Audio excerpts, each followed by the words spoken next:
We feel inclusion is the continual process of creating an environment where all individuals are treated fairly and respectfully, have equal access to opportunities and resources, feel as if they belong, and can contribute fully to the organization's success.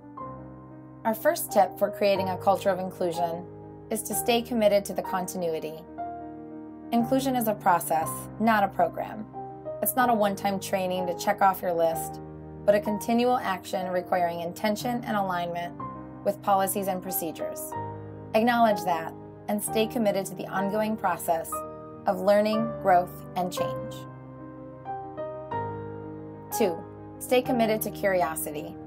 Ask questions and foster growth. By getting to know your team, you have the opportunity to create space to build connections. Connections create relationships necessary for a culture of inclusion. Curiosity also breeds exposure and awareness of new perspectives. Inquire about your team, their ideas and concerns. Stay curious about your approach as well. Are you practicing this culture of inclusion? Ask yourself this question to spark creative innovation and awareness of when change is needed. 3. Be kind to everyone. We aren't always aware of what our colleagues are going through or carrying with them, just like they aren't aware of maybe some of the heavy challenges that we are carrying with us on any given day. Be mindful of this so that you can practice having constructive responses using empathy and listening.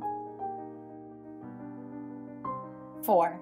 Be aware of how we use similarities and differences.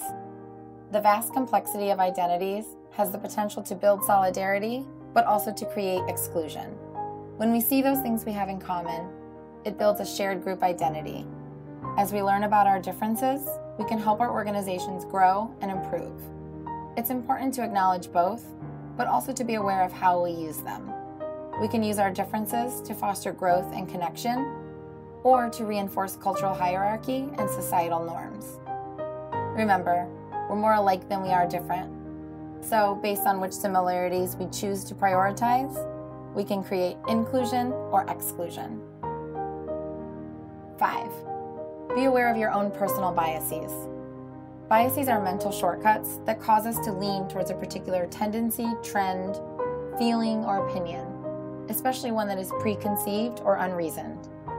We all have them, some we are aware of, while others we are unconscious of. Some are learned behaviors, others are innate. Acknowledge that you have them, then work towards learning what they are by exposing yourself to differences and being committed to self-critiquing, humility, and personal transformation. 6. Check your assumptions. Assumptions are communication shortcuts that stem from different sources, the most crucial being bias. Make a point to check in with yourself before making an act or conclusion of another. Ask yourself, do I know this for sure? And where is this coming from? Check your personal biases that you are aware of to be sure that they are not influencing a false claim that, if acted upon, may be destructive. You can choose to make an assumption, or you can choose to be curious and gather the information you need to problem solve together. Our final tip for creating a culture of inclusion is to remember that all voices matter.